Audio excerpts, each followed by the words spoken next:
মই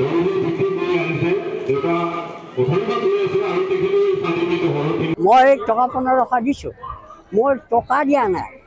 এক তেজস্বী এই পঞ্চভূতি দেহাটোৰ 72,000 নাৰৰ 3 কোটি চুলি আৰু পঞ্চভূতি দেহাটোৰ পৰা নিগৰি অলৰা শ্ৰমৰ বিনিময়ত যিখিনি শ্ৰম পাইছোঁ তাৰ মই আশীৰ্বাদ স্বৰূপে মীৰা বৰঠাকুৰক দান দিছোঁ। 1500 দিছোঁ।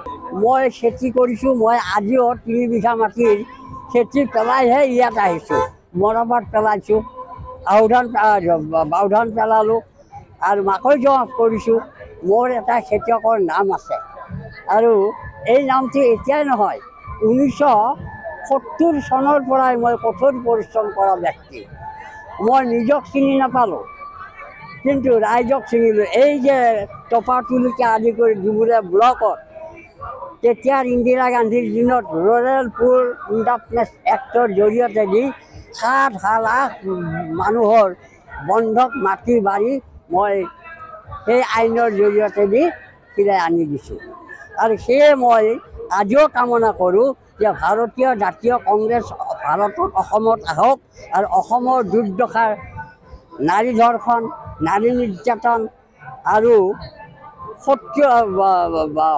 দৰিদ্ৰ নিধনৰ যি যজ্ঞ পাতিছে সেই যজ্ঞৰ পৰা ৰক্ষা কৰাৰ কাৰণে ভাৰতীয় জাতীয় কংগ্ৰেছক অত্যন্ত দৰকাৰ, সময় উপযোগী, যুগ উপযোগী বুলি মই আশা কৰিছোঁ। ধন্যবাদ।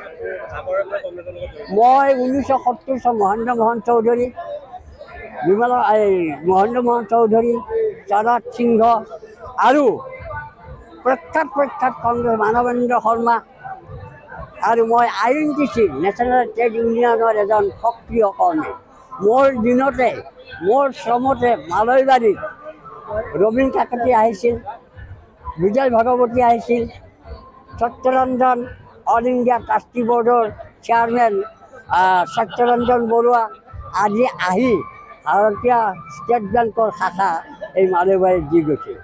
যি সময়ত মালৈবাৰীত ষ্টেট বেংকে তেতিয়া ৰাস্তা ঘাটে নাছিল আৰু এই বেংকটো উঠোৱাৰ কাৰণে এচাম দুষ্ট প্ৰকৃতিৰ ব্যক্তিয়ে বৰ চেষ্টা কৰিছিল যদিও হাজৰিকাৰ কঠোৰ শ্ৰম আৰু কঠোৰ ভাষণত আঁতৰি গৈ এতিয়া বৰ্তমান ভাৰতীয় ষ্টেট বেংক জয় কৰি চলি আছে। মোৰ নাম শ্ৰী হৰমোহন হাজৰিকা, মালৈবাৰীৰ এজন সক্ৰিয় কংগ্ৰেছ কৰ্মী। Thank U.